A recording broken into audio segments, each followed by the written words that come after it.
This is Strategic Moves with Ken Dao. This is Strategic Moves with Ken Dao. This is Strategic Moves with Ken Dao.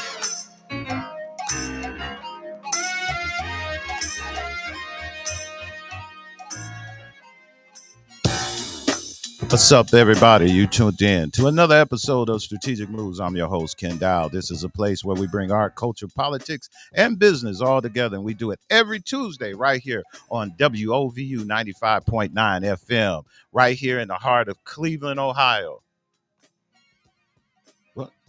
Right in the heart of Cleveland, Ohio, right here in the heart of Cleveland, Ohio. But when I'm not shooting this podcast, I am the owner of Strategic Resources, where we specialize in political campaigns, government, and public relations work. I've been doing it all around this city for over 25 years, and I want to make your next move a strategic move. So this program gives me an opportunity to do just that. I get a chance to bring on some of the people that I met. We talk about some of the things that we have experienced in our lives, and maybe we'll get an opportunity to get a chance for you to get something out of it that will help you in your business or your personal life. So if that's something you'd be interested in, we want you to be a part of that conversation by calling in to 216-271-0959 to be a part of that conversation. Or you can, if you're listening to us on our social media platform, you can leave us a comment right there online, and we will then be able to get your comment up. And while you're at it, why don't you subscribe to our channel? We have a YouTube channel that we come out, and every week we put out new episodes of guests, and some of the guests comes right here on our radio show.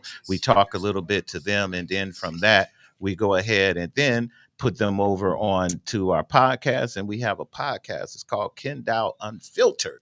If you want to really hear the real thing that's going on, that's what we talk about, and we get down on that podcast. And you can catch that on YouTube. It's youtube.com/Ken Dao. That's Ken with two N's, Dowell.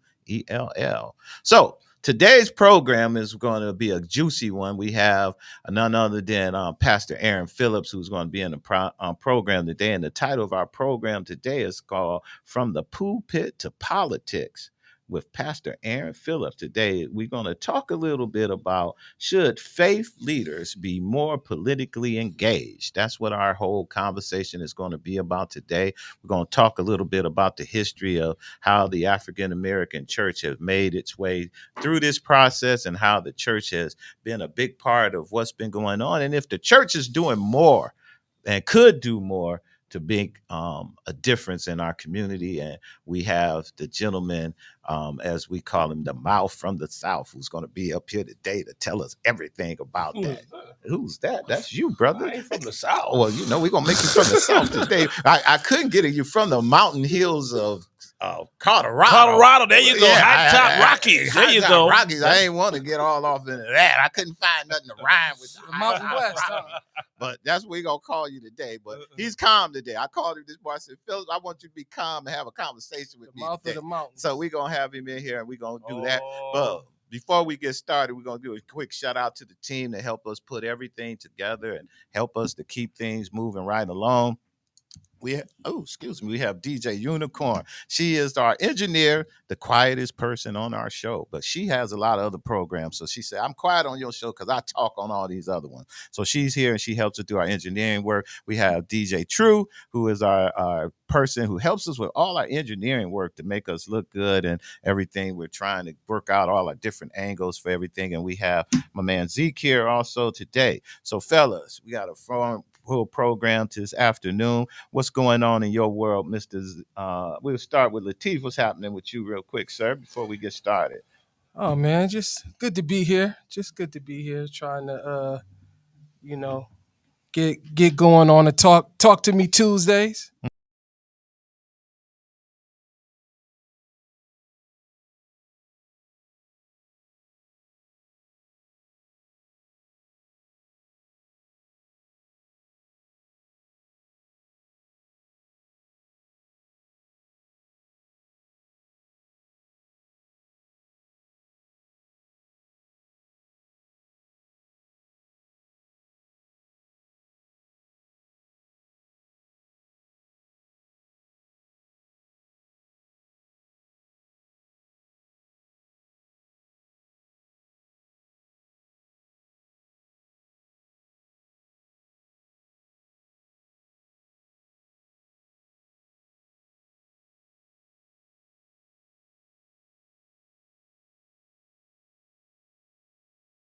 for that to happen in church. So, Wow. Okay. Well, Well, it he definitely. met the resident fat person. I don't know why you asking him.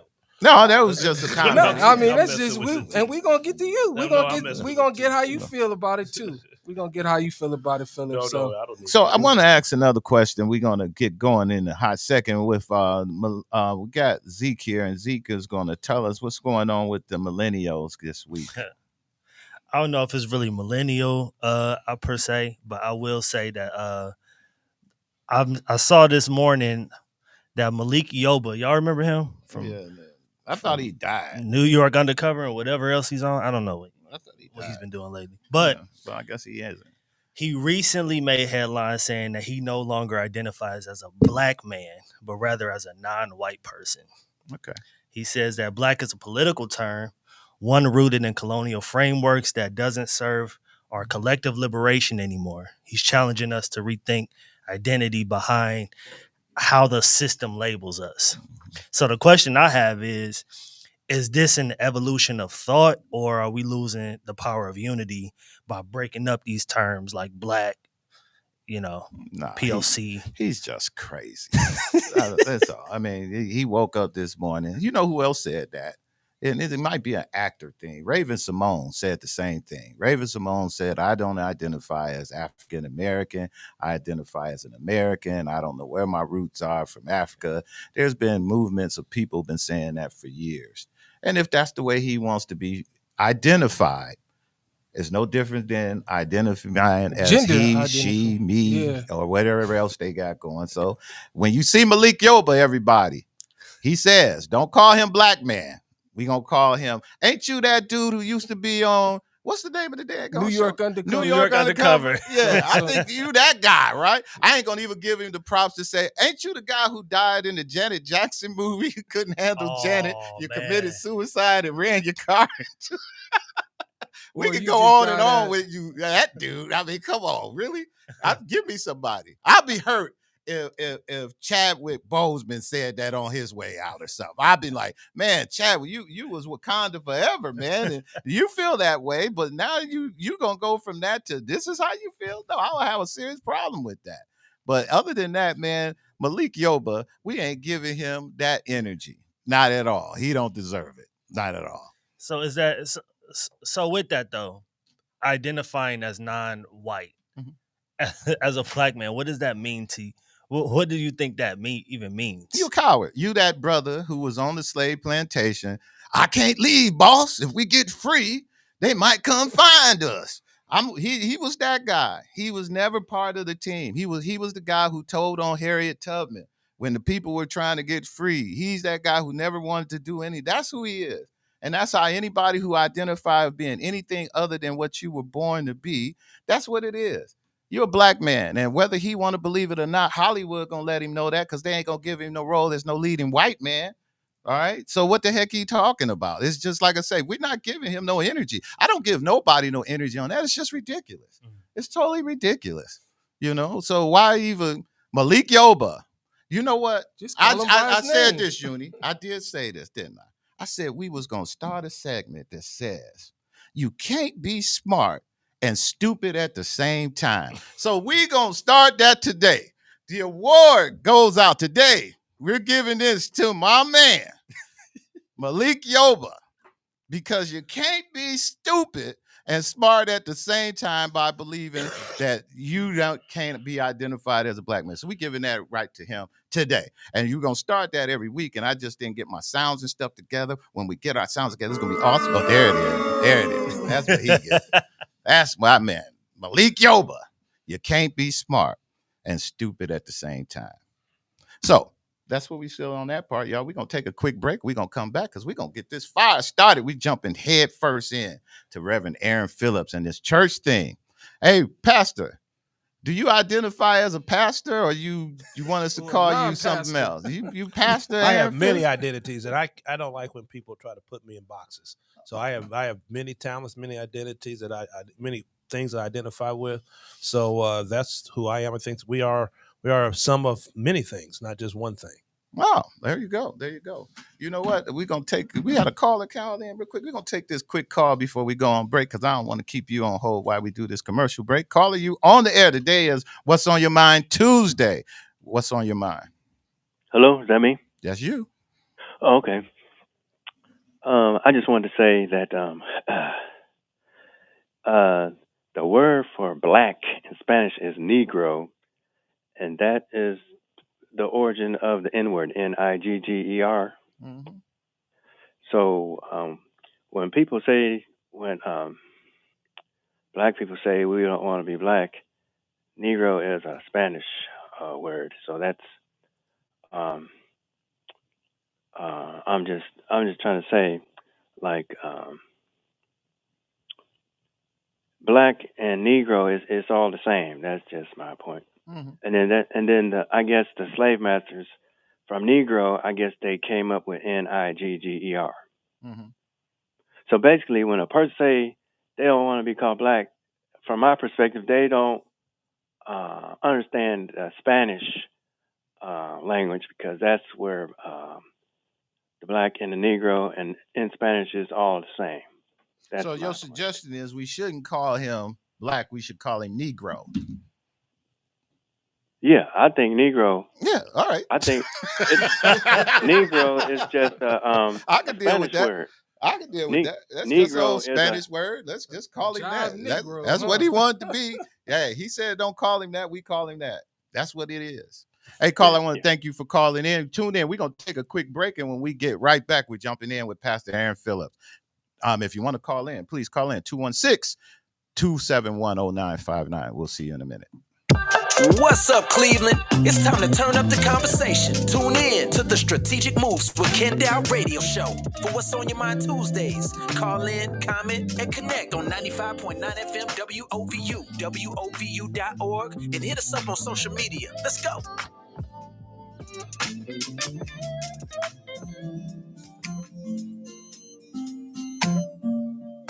Calling all caregivers. Saturday, April 12th, the Alzheimer's Association, in collaboration with Sigma Gamma Rho, is showing love to the amazing caregivers in our community with a free caregiver luncheon. Join us from 11:30 a.m. to 2:30 p.m. at the Fatima Family Center, 6600 Lexington Avenue, for a day of appreciation, support, and connection. Enjoy a delicious lunch, capture beautiful family portraits, hear inspiring caregiver testimonials, and get valuable information on free community resources to help you on your journey. If you or someone you know is caring for a loved one, this event is for you and them. RSVP today by calling Frederick Knuckles at 216-342-5607. That's 216-342-5607. Let's come together to uplift and celebrate our caregivers.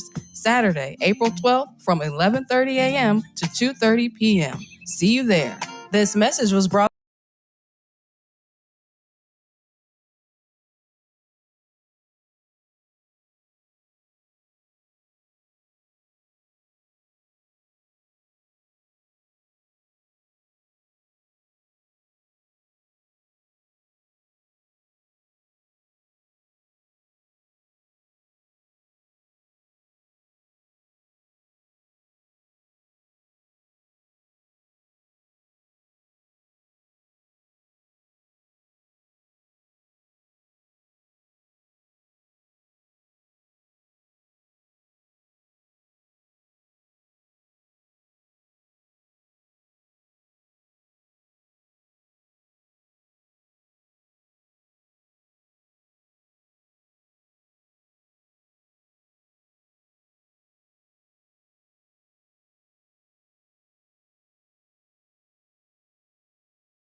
I'm your host, Ken Dao, and today we're stepping into a powerful conversation that sits at a crossroads of faith and politics. It's time for when politics shape the soul.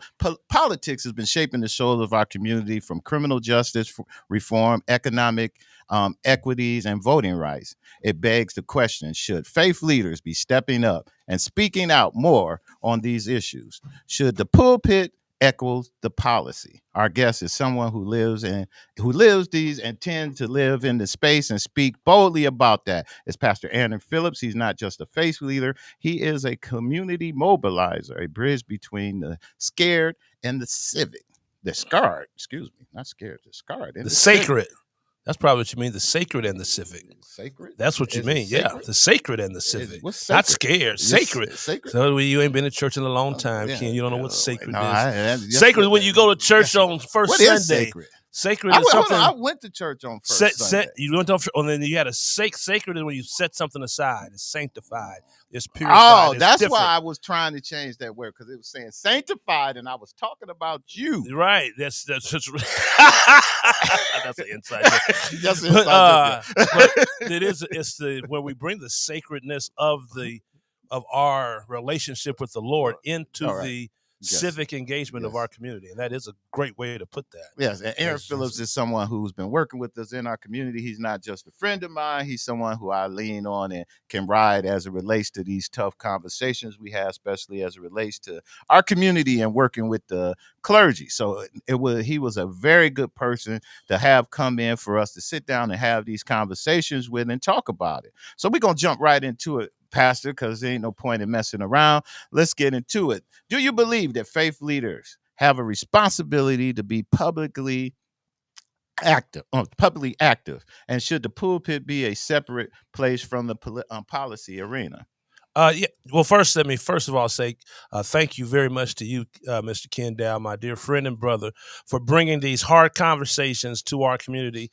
That's what really needs to be happening, is us having these hard conversations and making sure that the church stays relevant and connected to the community. So I appreciate being on this platform to discuss this. Mm-hmm. I think the question is, where is the faith community in regards to politics? And I think we always, and we know Rabbi Goldstein's in the house, you should always know where something comes from so we can know where we are, so then we can know where we can go.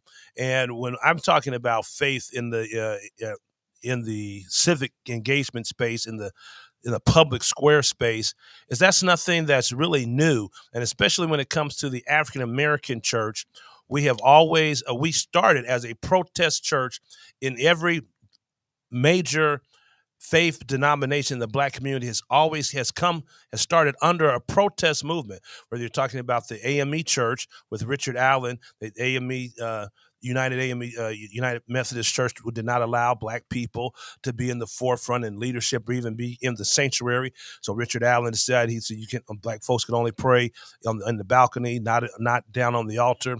Richard Allen said, no, we as people, we can seek God same level as everyone else. Started the AME Church, which has grown to be a great, fantastic church. That was over 200 years ago. What does the AME stand for? African Methodist Episcopal Church. That's the AME, and there's several. There's AME Zion, CME Church, and then we also have the initiation of the Baptist Church coming from being Southern Baptist, where Southern Baptist people did not allow Black folks into their space. So Black Baptist folks got together, said, no, there's a place for us. Now we have one of our largest denominations still today is the National Baptist Convention. There's several of those. And even when the Pentecostal, people think that doesn't include the Pentecostal church, but it absolutely does. In 1906, there was a movement called Azusa Street in California, where it was led by Daddy Seymour. That's where all of the Pentecostal denominations came from, not just the Church of God in Christ, but the Church of God, the white folks. They were all together. But when they came to organize, they all together came under the guidance that we're going to be a spirit-filled people, speaking in other tongues, believing in the gifts of the Holy Spirit. But when it came time to organize, the leader of the movement, which was Daddy Seymour, white folks didn't want to do that, so they started a separate Church of God movement, and that's where you get the Church of God in Christ. So all of the Black church traditional movements have started from a protest point of view. But what I really want to be clear about, that doesn't mean that every every black faith leader is going to be politically engaged, but we do need to know our lane to walk in. And there's always been this tug of war between, are we going to be politically, are we going to be spiritual? There's always that back and forth that's going on. And what I have been doing since I've been a pastor, a preacher, and living is there shouldn't be an either or. It's a matter of both and. And many times we get caught up where the intellectual people want to think that, we don't need to be doing all that hooping and shouting, but we need to be politically engaged. And then the spiritual folks who want to hoop and shout and pray, they don't think we need to be involved in politics. But it's actually, we need both. It's not a matter of either or. We need to bring them both together. And if you're not, and you need to walk where you're comfortable in. Everybody's not going to be like Aaron Phillips. People talk about, you was talking about it today. I'm excited. Whenever I'm talking about something I'm excited about, I'm a passionate person. So I'm going to be excited. If I'm talking about Ken Dao, I love him. I'm going to be talking exciting. I'm going to be excited about it. Now, if I don't like you, you won't hear me say very much about you. But if, when there's energy behind the pat, but everybody's not me. So everybody's not going to be engaged, and you don't have to be. So we need to walk in the lanes that we're walking in, and then support those who walks in other lanes. But I do believe that every African-American church, no matter what your denomination is, does have some basic civic engagement responsibilities, as like getting people enrolled to vote, making sure people are registered to vote, and making sure people are engaged in what's happening in their community around them, no matter what your denomination is, no matter what your background is. But everybody's not going to be as engaged in the inside things of political movements like we are, Ken, but doesn't mean that it's not important for all of us. So let me ask you this then. Historically, the Black church has been a cornerstone to civil rights voting movements and social justice, as we just talked about. So I'm asking you now, do you feel that the church has stepped back from its leadership role, or do you think it's just evolving in a different way? Well, that's a loaded question. The church has gone through so many transitions from what it needs to be. There's a lot of, that's why I really appreciate this conversation. You can't get a lot of even pastors even be able to have this conversation anymore. There's a lot of things that the church used to do that's not doing, that we're doing, that we probably shouldn't be doing. But I think overall, especially in this last election, we did see movement and organization of coming together of the Black church community to mobilize together. We're seeing more of that, but it could be done on such a much deeper level, more impactful, especially with all of the power that the potential power that we're sitting on. I think that we have not even touched the tip of the iceberg of what the Black church can do politically, economically, spiritually. We just really need to come together to do that. So yeah, we have a lot of work to do. Doesn't mean that we're not doing anything, because there are many churches engaged in things, but can we do more? Absolutely, completely we can. Hey, what's the difference between being political and being partisan? And how can a pastor walk the fine line without alienating parts of his congregation? We know that as you was trying to talk, every pastor can't do it like everybody, and to some degree we know that there are some elements that need to take place in the church. So how do you walk that fine line? I think that's a great question, and we see there's a fight now between Jamal Bryan and a bishop out in California. And I think that I don't like that at all. I don't think we should be engaged solely and so deep into partisan politics. That's not who the church is. And I think we do get mixed up to believe that all Black people, all the Black churches are all Democrats and all that. We're about policy. That's what we really, when we talk about politics, we're really talking about the policies, and the policies that the Black church has to be concerned about is there equality for our folks, equal opportunity for our people? Is there equal education standards for our folks? Allow our people to have a seat at the table, and we should be, how we can improve our community. That's what the policy, that's why you have to be engaged in government. There's people don't like to say that they're not political. But when you get your paycheck, this, Ken, remember that first time we got our paycheck? We talked about this when we were kids.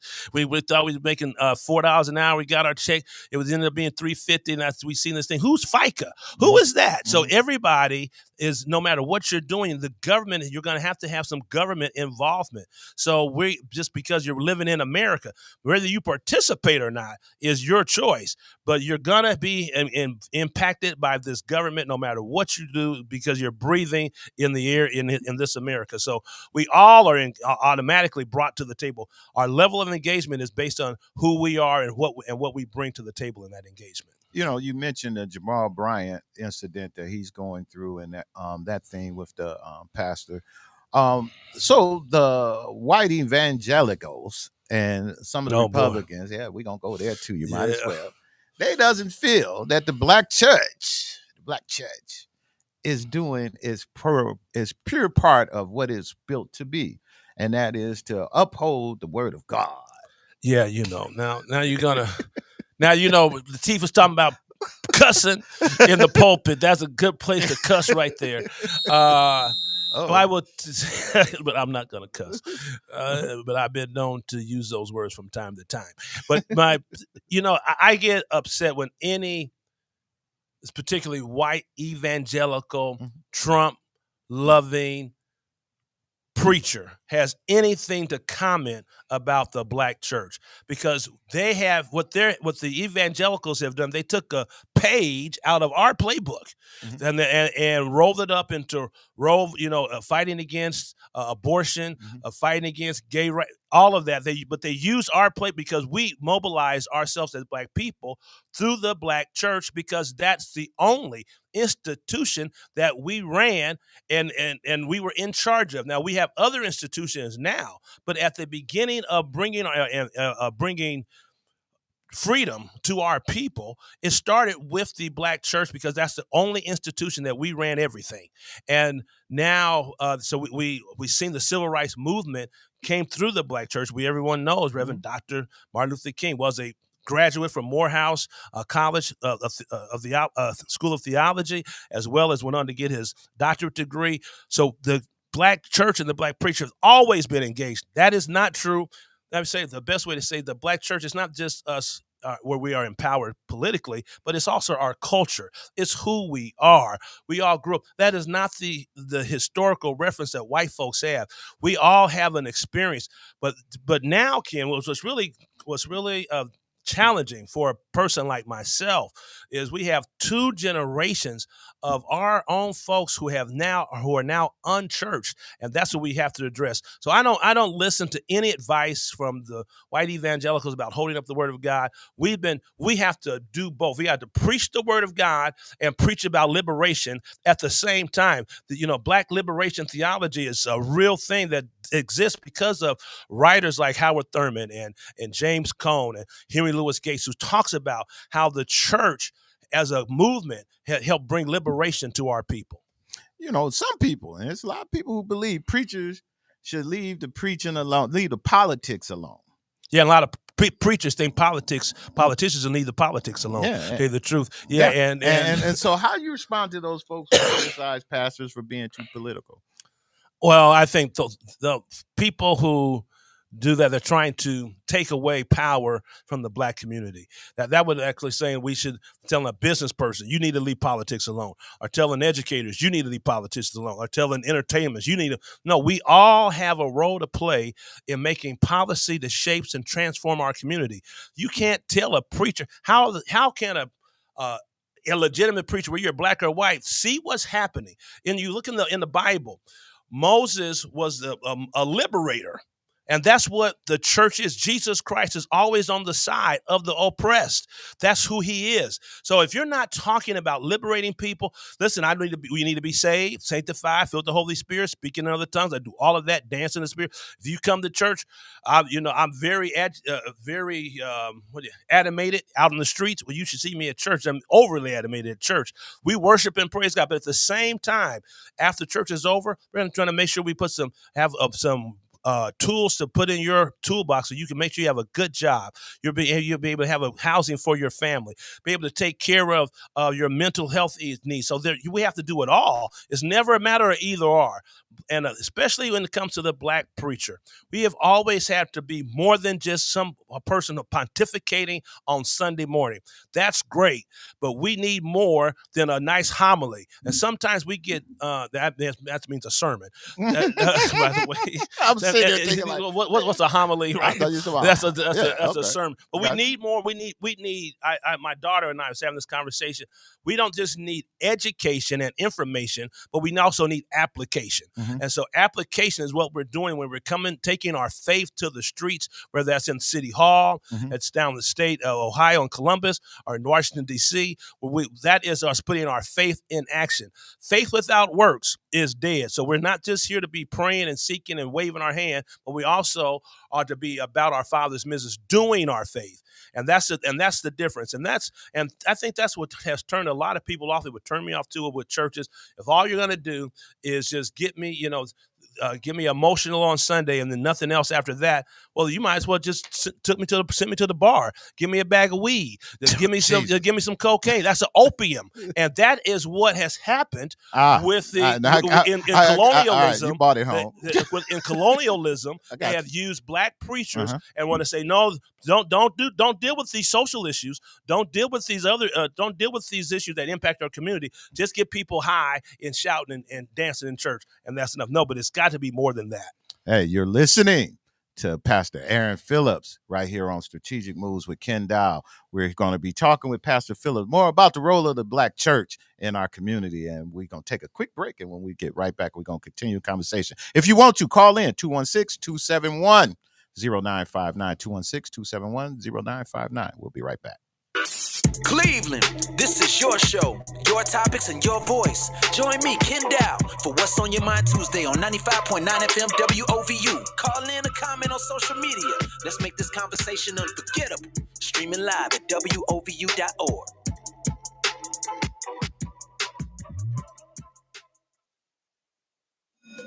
Attention Cleveland students! Are you a young, ambitious student looking for a way to fund your future? The Timothy L. Tramble Jr. Memorial Scholarship Fund is here to help. Established in 2019 to honor the life and memory of an optimistic person and student who inspired and motivated others. The fund empowers disadvantaged individuals enrolled or enrolling in Tri-C, Cleveland State University, Central State University, or any historically black college or university for a substantial amount of funding for a single year. Say what? If you are a black Cleveland resident between the ages of 18 and 25 with a GPA of 2.5 or higher and am an active force in your community, then this opportunity is for you.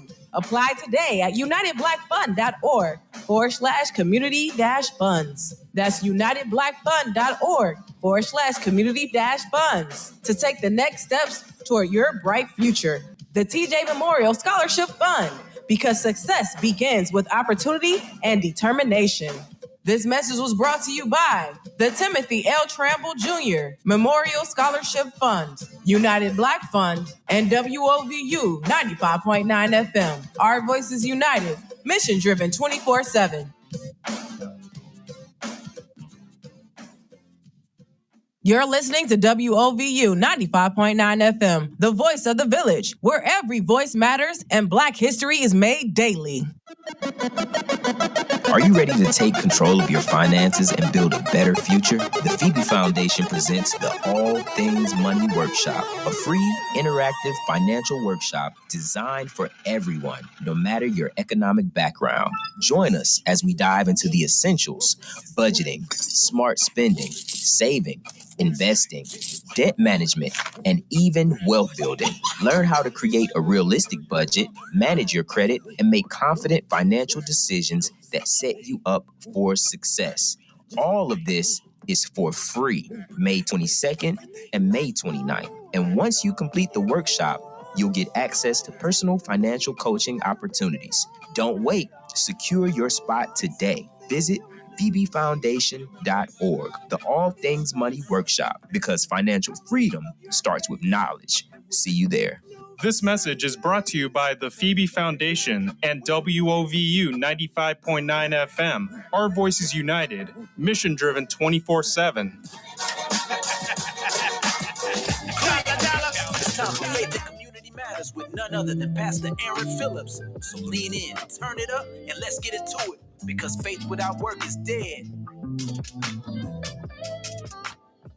All right, we're back with Pastor Aaron Phillips, and we're continuing the conversation talking around the African American church and pastors and faith leaders being a part of that.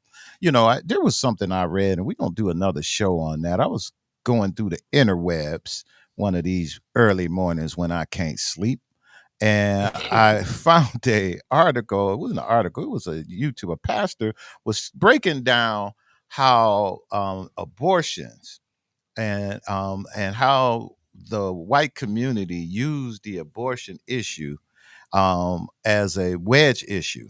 Yes. And how the church got involved in that. The white church got involved in it. And the purpose of it was not for what it was meant out to be, but it was more so as a form of DEI for white folks. And I'm going to get more on it. I know that sounds crazy. So I want everybody to kind of hold on to that, because I'm going to bring that out. And he made an interesting argument about it, and we're going to talk about it. But one of the things I wanted to talk about, because one of the things he talked about was what made it interesting for me, was it was talking about how the church and the nonprofit aspect of the church came in, where the IRS designations and all of that came through this whole process of what was going on as this abortion rights came about. And we're going to do a whole church on that. And I'm surprised if Goldstein didn't know more about that. But I'm sure he does.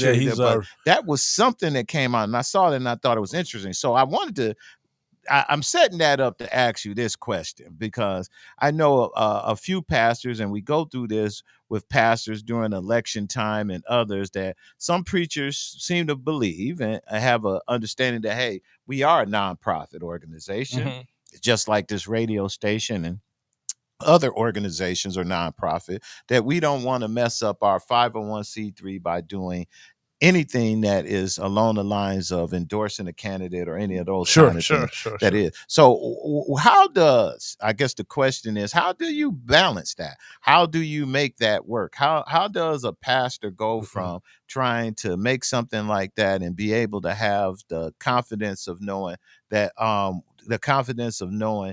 that kind of thing exists? Well, many times people have such a misunderstanding about what it means to have a 501c3, we do at Sure House Baptist Church, as well as the Cleveland Clergy Coalition, and we're a 501c3 non-tax tax exempt organization. So because of that, there's a limit on your political engagement, but the limit is only when it comes to partisan politics. So that, generally speaking, means you can't be campaigning for a specific individual as underneath your 501c3. But when it comes to issues, we can always talk about things that impact our community as a 501c3 tax exempt organizations, because issues are not partisan issues. So even though one particular party may be endorsing a particular issue, that doesn't make that issue a Democratic or Republican issue. And when it comes to abortion, and that's what, I don't know, I didn't see this clip, but I know many times that's why I say the white community actually took that from us, because when it was coming to us engaging in civil rights activity as churches in the 60s who were 50 tax exempt organizations. But when you're talking about civil rights, we don't care if you're voting for Kennedy or Nixon. We're talking about who is going to be the best for our people to say we ought to have equal rights. We ought to be able to shop the same places, eat at the same places, have the same opportunities economically and educationally. So because of that, those were issues that the church was able to mobilize. Well, the white church took that model and did do that with abortion and said, we're not, whether we're Republican or not, this is an issue, or Democrats, this is an issue that we want to own as a church because we believe that we're pro-life. So that pro-life became an issue, and so they can endorse that issue. So that's maybe the thing we're talking about. So as a 501c3, you can endorse issues. Now, but as a pastor, and I'm still an individual person, I can support political candidates because I have a right to speech as well. But I'm not doing it as a pastor, Sure House Baptist Church. I'm doing it as I'm a person in the community who just happens to also be a pastor. Yeah, because one of the things a lot of nonprofit organizations and others, when they hear word voting, they start to run, they get scared. Right. But voting is actually, a civic thing that the government actually pays for. Absolutely. They actually pay to invest money into making sure voter education is out there and people understand the vote. Yes, it gets tricky if you have certain candidates that come up, and if you stand in your pulpit and you say, I'm in full support of XYZ candidate, and without giving an opportunity, a disclaimer, or giving opportunity for the other side to come in and say something as well, you put yourself in danger for that. But voter registration, getting out here, speaking up, getting out here doing the things that's necessary is something that you can do from your church pulpit, and you don't have a problem. And there's two things about that, Ken, that you and I always talk about. One, the other side, our opposition, uses that as voter suppression. They use that line that you can't get involved in politics because you're a 501c3. They use that as suppressing our vote. And the other thing is, some of our own folks use that same excuse for being lazy and not getting engaged because, so it kind of works as a double-edged sword sometimes. But neither is true. You can stay and be involved and be engaged, even though you are a nonprofit organization that's not paying taxes. Rabbi stepped in for a second. I just wanted to ask you, Rabbi, you got some understanding of how I was looking at something and it came up and it talked about how the abortion issue, when it very first came out, because the abortion issue came up not too long ago, and when they started doing it, and from that standpoint, they talked about how it was used as a wedge issue for churches, mainly white churches as well as black churches, to be able to get their designation of IRS designation. Plus, prior to that, I don't think churches were nonprofit organizations. Churches are not nonprofit. Churches are automatically exempt from taxation. If your church, but when did that start? Let me. Okay, the Constitution of the United States. That's wrote in the Constitution. In the Constitution of the United States, in the Federalist Papers, a church, the American people must give up some of their liberties in order to be governed and protected. However, that government must be limited. In order for that government to be limited, there must be a moral voice. That moral voice has been designated to be the church. Therefore, the federal government cannot intimidate, coerce, or interfere in a church in any kind of way so that the church can be the moral voice. That stood until 1969, when Lyndon Baines Johnson issued an executive order forbidding pastors and churches to endorse political candidates. That executive order stood until 2017, when Donald Trump, unfortunately, rescinded that executive order. And so now, all right, the church pastors, the pulpit, has the right. Now, here's the caveat. If your church, in order to receive federal funding or governmental funding, state, county, or federal funding, files for a 501c and gets that 501c, as a 501c3, that church cannot endorse a political candidate. But if it does not have a 501c3, if it's a duly constituted church of 5 or more members, it is automatically tax exempt. It cannot be taxed, nor its property, if I'm making sense. No, you understand. I was really on this thing, and we're gonna get some research in it. I'm gonna do a show on that. But this guy, he really broke down on how before then they were saying that churches wasn't a nonprofit. But I don't want to get stuck on that because we got some more questions I want to get to They're you. not. They're tax exempt. They're not nonprofits. They are They are just tax exempt. Exempt. I got you. And thanks, Rabbi, for coming in on that.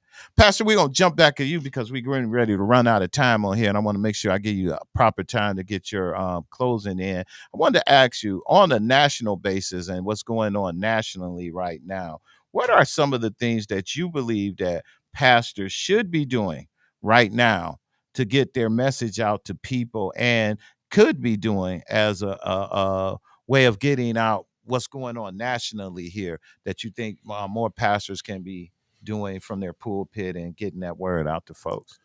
I think we as pastors in these days, and this is just clearly my opinion, it's not the gospel, but because people come to us and depend on and need trusted information, we have to be on our top P's and Q's, making sure all our I's are dotted and T's are crossed, and be up on what's happening around us, as well as being deep and making it relevant to the Bible and having an historical reference and giving some application to what folks did in that day and what we need to be doing today.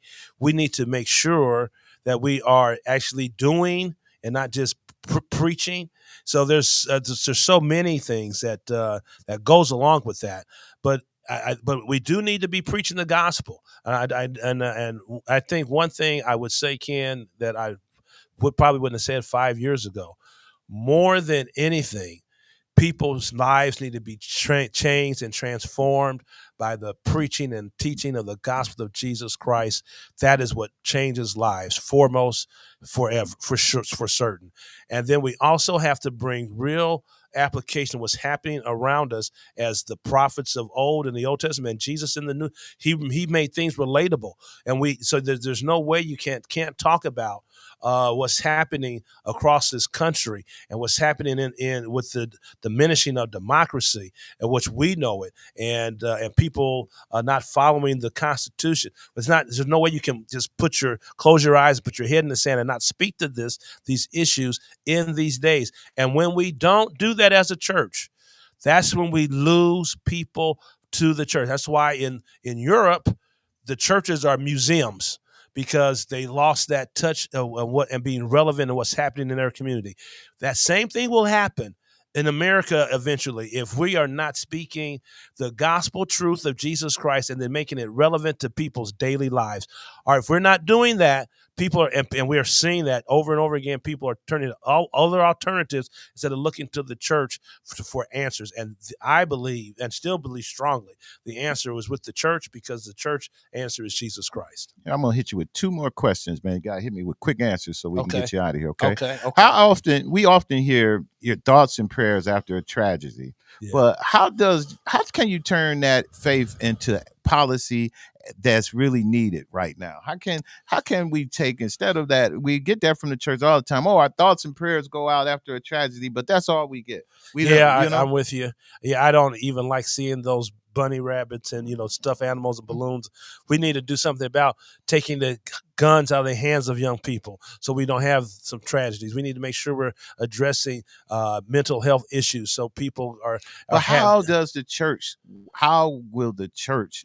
I know we know it needs to do that, but what can you guys do? What movements or things you guys are doing to kind of prepare yourself for that? Well, practically, we have programs like what we do. I can say something that we're actually doing. Yeah. We're making sure people are getting economic solutions. So you need one thing to get a gun out of a person's hands, put a job in their hand. And so doing those kind of things. That's your part. And then another thing is providing safe places for mental health conversations in the church. In the church today, we absolutely, and we dear friend of ours, Pastor Kyle Early, is providing that space, Mentally Mangled. And you have other churches who are doing that. I heard, and we were on a conference. So we are doing some things to address these issues so we can be about our Father's business. There's a litany of things we just don't have a time to talk about, but there's a lot of things going on. But what's not happening, we need to put it in a way so everybody can access that same information. That's why a platform like yours, Brother Ken Dao, is so vital and important to this movement. All right, here's your last one for me, and then I'm going to let you close us out. How do you prepare and equip the next generation of faith leaders to be bold, politically engaged, and voices for their communities? Boy, I wish I had an answer for that. That's one. The best thing I can do is be an example, but you have to have a wantonness, a desire to be in this space, and a lot of people, my brother, and this may be a little controversial, they get into the ministry without having the right heart's desire for it. Because if you get in the ministry thinking you're going to become rich, or you're going to become popular, or you're going to get some self-aggrandizement, that is not what ministry is about.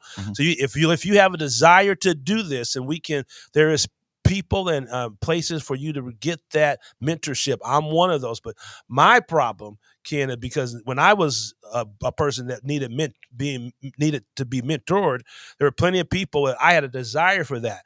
Today, I don't see a lot of young men and women who desire to get involved and get in these places. I do see a lot of young men and women who want to be seen, be on Facebook, and be entertainers. But that is not the ministry and the civil engagement and faith and action and application that we need to have, the model that we're following today. So we're here. We just need some people with some desire to want to get in this space with us. All right, Pastor Phillips, I want to thank you for coming on the program. I'm going to give you your final thoughts so we can get our way up out of here, man. You got a couple of seconds. Give us your final thought. My final thought is faith without works is dead. We have to get back to our roots in engaging, and the why we do what we do. It's not just because it's being politically correct, but being on the side of the oppressed is always doing God's business. And we should always be seeking freedom, and particularly for our community, and letting people know that the church is relevant because we're speaking to the issues of the day, and we are concerned, and we love you as a people. And this is how we're showing that we're doing something to transform people's lives on a day-to-day basis, not just trying to get people excited once a week. All right. I want to say this too. I want us to say, let me say this. If you're a pastor in the community, but afraid to speak truth to power, ask yourself, who are you preaching for? We need more spiritual sidelines. We don't need more spiritual sideline cheerleaders. We need faith leaders who will stand in the gap, speak to the issue, and lead the people, not just in prayer, but in purpose. The reality is this: politics decide how everything in our community goes, the way you eat, you learn, live, and die. And in the pulpit if you're in the pulpit in silence while politics is going on and things are going on, you're just hurting your own people. We're failing in the gospel and justice for all our community, and this is a call of action. So if you're waiting for someone to give you that call to action to do something, well, we're here today to get a call to action to you right now. I'm letting you know, if you want to do something, you just got to go out and do it. You got to quit waiting on people to do that for you. And we can't keep waiting on someone else to come save us. We have to save ourselves. So till next time, this is Strategic Moves with Ken Dao. I want to thank Pastor Aaron Phillips for being one of these guys who's been a nice leader in our community, his boldness and his faith in motion, and a good listener to me as it relates to all things going on and been fighting in our community for years. I want to thank you for coming on our program. Thank you, Ken. Thank you for this platform. And anybody else, we'll see y'all next week. Peace. Cleveland, this is your show, your topics, and your voice. Join in for What's on Your Mind Tuesday on 95.9 FM WOVU. Call in or comment on social media. Let's make this conversation unforgettable. Streaming live on WOVU.org.